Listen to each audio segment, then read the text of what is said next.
Kamisaki con Hamasik Taza. El tema que hoy vamos a llevar titula Preguntas de reconfirmación con pronombres posesivos. Para ello, vamos a recordar a los pronombres posesivos que son 4. Ja, que significa mi, ma, tú, pa, su, sa, nuestro, nuestra. Los pronombres demostrativos también nos van a ayudar a hacer las preguntas. Aka, que significa esto, esta, este. Uka, eso, esa, ese. Kaya, aquel, aquello o aquella. Si en mi pregunta tengo acá, en mi respuesta tendrá que ser uka.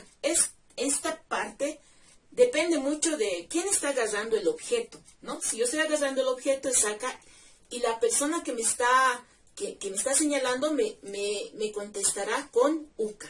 Depende mucho, ¿no? Aka cuando agarro algo, uka cuando señalo algo y kaya cuando señalo algo mucho más lejos. En las preguntas de reconfirmación también tenemos la presencia del sufijo ti. Este sufijo ti solamente se encuentra en las preguntas. Representa al signo de interrogación, cuya respuesta siempre va a ser hisa o haniwa. Hisa significa sí, haniwa no. Recordemos que en el aymara no existen los signos de interrogación, porque el idioma ya tiene sus propios sufijos que cumplen esta función. Sin embargo, registramos el signo de interrogación solamente como metodología de enseñanza-aprendizaje. Iniciaremos nuestras preguntas. Voy a empezar utilizando este pronombre demostrativo uka. Recordemos que a uka debo añadir el sufijo ja, que es el sufijo enfatizador. Ahora utilizaré el sustantivo pichaña. Seguidamente, después del sustantivo, debo utilizar uno de los pronombres posesivos.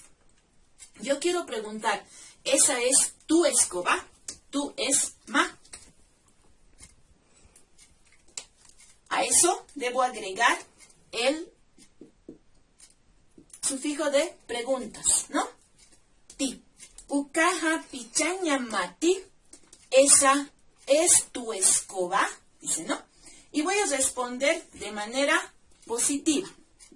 Voy a decir, sí, esa es mi escoba. Quizá. Si mi pregunta está con uka, puedo responder con aka. Akaja. El sustantivo pichaña.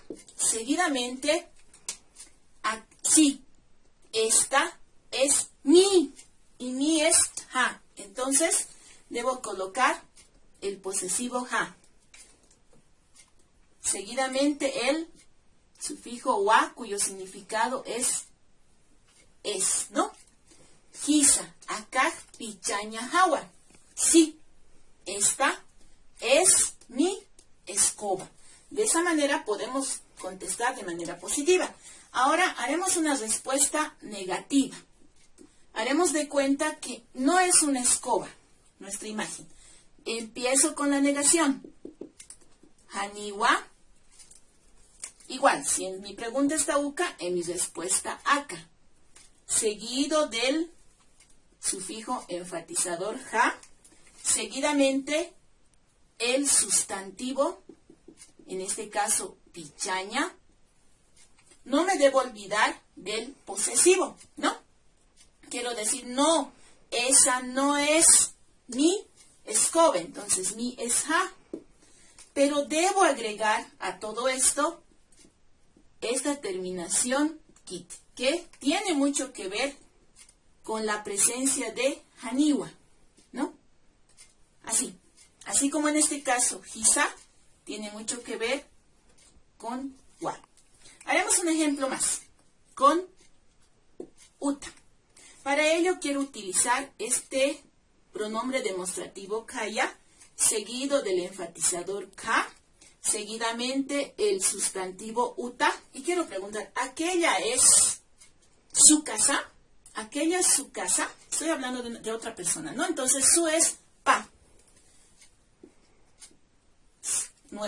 Luego debo colocar el sufijo de pregunta. Kayaj utapati, aquella es su casa, dice, ¿no? Ahora voy a responder de manera positiva. Empiezo y digo, sí, Hisa. Sí, aquella es su casa, quiero decir, ¿no? Aquella es su casa, sí, aquella es su casa. Hisa, kayaha. No se olviden siempre colocar este sufijo enfatizador. Ahora el sustantivo uta, seguido del posesivo pa y wa, que siempre se debe colocar y significa es. Hisa, kayak, utapawa. Sí, aquella es su casa. Ahora de manera negativa. Empiezo con la negación. Haniwa, el pronombre demostrativo. Haniwa kayaha. Kayak se pronuncia, ¿no? El sustantivo. Uta, seguido del posesivo pa y la terminación kiti. Dice, ¿no? Haniwa kaya utapakiti. Aquella no es su casa. Eso es lo que hemos escrito, tanto de forma positiva como negativa. Eso sería en función a las preguntas de confirmación. Hichuru ukakispawa hikisinkama.